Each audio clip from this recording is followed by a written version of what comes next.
I'm here representing the bookseller Waterstones, but I'm actually personally a massive Denis Johnson fan, so I just wanted to say thank you, first of all, for such a fantastic adaptation. Thank you very much. That means a lot. You're in good company. I'm okay, a very good. big Denis Johnson fan as well. I would love. Imagine a Denis Johnson book club. This would be where I'd be very happy. Obviously, adapting a book and making a film was a huge piece of work, Clint. So I wanted to ask, first of all, why is it that you wanted to make Train Dreams into a film? It just, something felt so special about it. As you know, as a fan of the book, it's such a poetic, beautiful novella. And then what it was speaking about, not only in terms of this man who lived a very, what would be on the outside, a small life, and he passes away without leaving really any record of his existence, and yet his life was beautiful and deep and very resonant, and I wanted to portray that in a film. When it came to casting your Robert, I'm assuming that you simply had a photograph of Joel's hands and you were like, that's my guy. It was the hands, that's it. Yeah. I had that for years on my bedside table, and then just thought, we'll get Joel.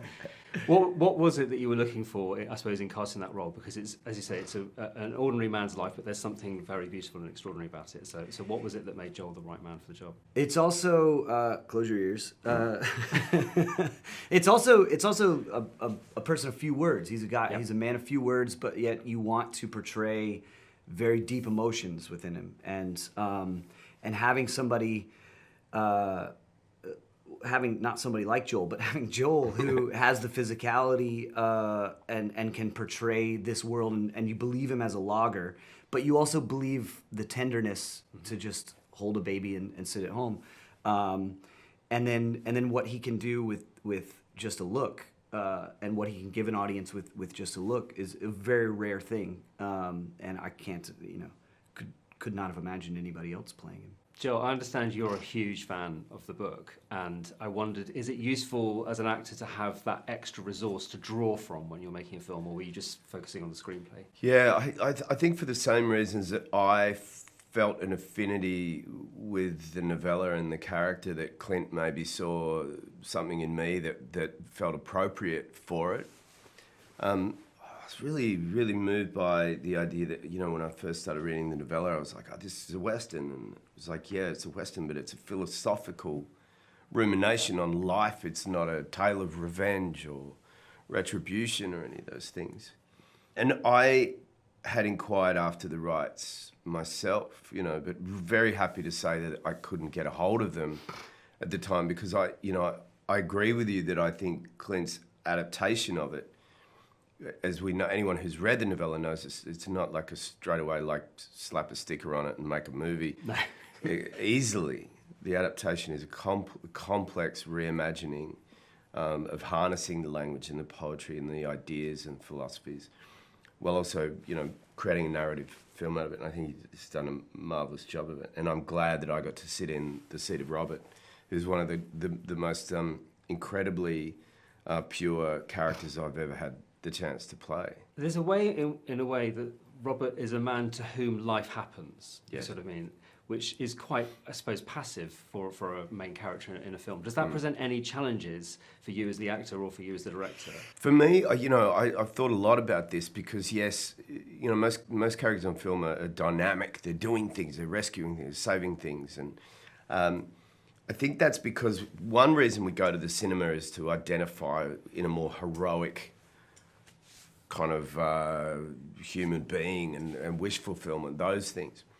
The other thing that I think is very significant about cinema is our interest in seeing our own lives reflected, seeing ourselves, identifying with the central character in a more personal way, which this film sits in that latter version, because many of us, I really feel, we're in the kind of control seat of life, that we are activating things around us, that we're actually absorbing the blows of the world and events and other people's intentions.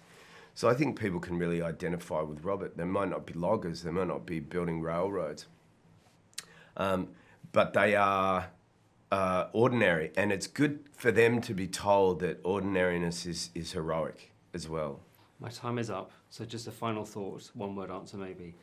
Should Train Dreams have won the Pulitzer when it was shortlisted and no award was given? It's not a one-word answer, but I read a review. Some reviewer was talking about that, and he said it's the most Denis Johnson thing to happen to Denis Johnson. That he would get to that place, and that not only he would lose, but nothing would be awarded. Yeah. I can't say yes because I hadn't read the other two contenders, but I kind of wish for him that he had. Yeah. Now that I feel this connection with it, you know. Yeah. Well, listen, thank you so much for your time, and thank you for the movie. Thank you very much. Hello, both. Hi. I'm representing Waterstones, the bookshop, here today. For you, Felicity, first of all, with the character of Gladys, you could say the novel doesn't give you tons to go on. So when you're building that character, is it to do with the screenplay, working together with the director? How did you build her as a character? Well, interestingly though, even though the book is quite succinct in terms of the description of the characters, it's amazing how powerful those descriptions are. Kind of Denis Johnson in very few words gives you a whole life of someone.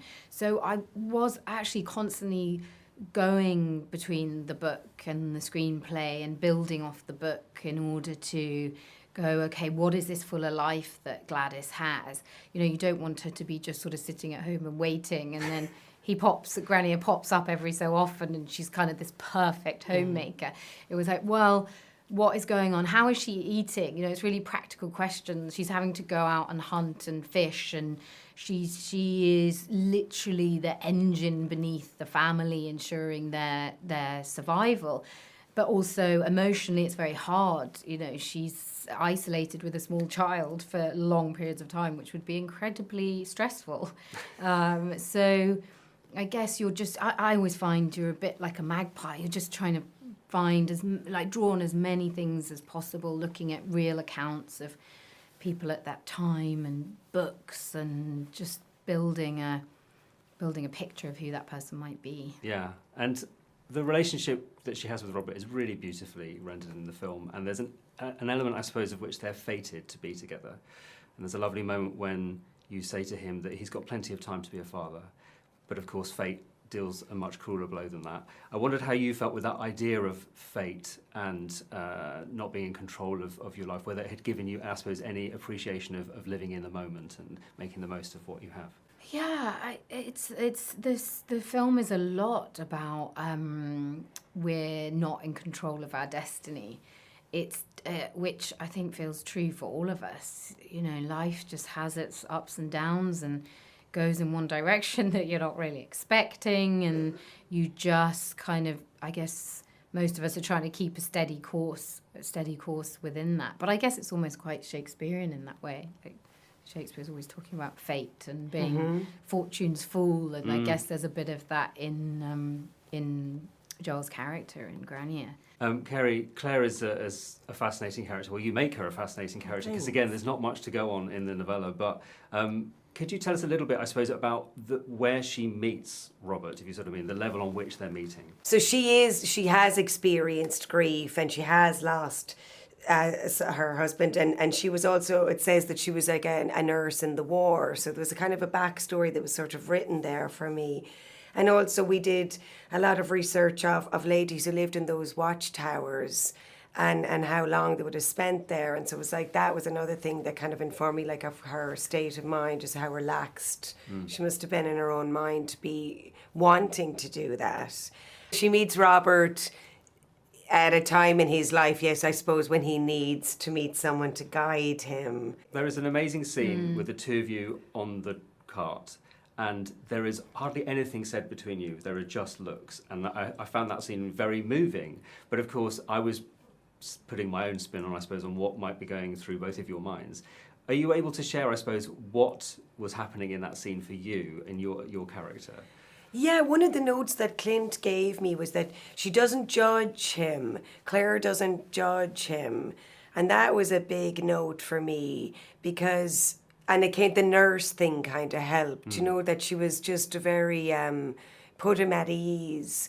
And it was written that she seemed like an old friend to Robert. And Joel and I had worked together when I was a teenager, so he was an old friend. So there was an ease there. And what was going through my mind at that time, we were shooting that in the woods. So like it felt very natural. We were kind of doing what the characters were doing. We were on a horse and cart in the woods, so observing the beauty and all those things, but kind of putting his character at ease and not judging him was sort of at the forefront. Yeah. I left the film thinking very strongly about that theme, about how everything is connected. Just to finish off, what do you hope that viewers of the film might take away from it?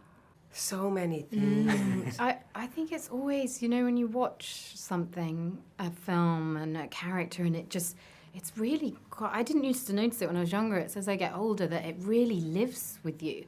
You know, you'll wake up a couple of nights later and you'll be thinking about that particular actor or performance. And I think it's that somehow it resonates and it gets into your dreams and somehow that it stays with you. And I think this is the kind of film that I would expect. That you'd probably because of the ruminate on, themes. yeah. You know, it's about memory and, you know, how we get meaning from life. It's asking those big questions, which, yeah, you're probably naturally going to reflect on afterwards. I think hopefully a respect for nature. I hope people sort of, you know, I always think that's sad. Are we all going to lose sight of nature because everyone's so busy staring at their phone, that sort of thing, that the beauty of nature. And then I also hope that people kind of think, you know, you don't know the hand people have been dealt in life. You know, if you meet somebody and they're very quiet or they kind of seem almost like, God, that person's like, you don't know what they're coming from. Like Robert's character, you know, was all hurt and broken. And so I try and think like hopefully people will be a bit more like understanding that like everyone gets dealt a hard blow at a certain point and be a bit more compassionate maybe. I mean, a million other things. Yeah. My blow is to only have 5 minutes with her, but thank you so much for your time. Thanks very much. much. Thank yeah, you. Cheers. All right, have a good day.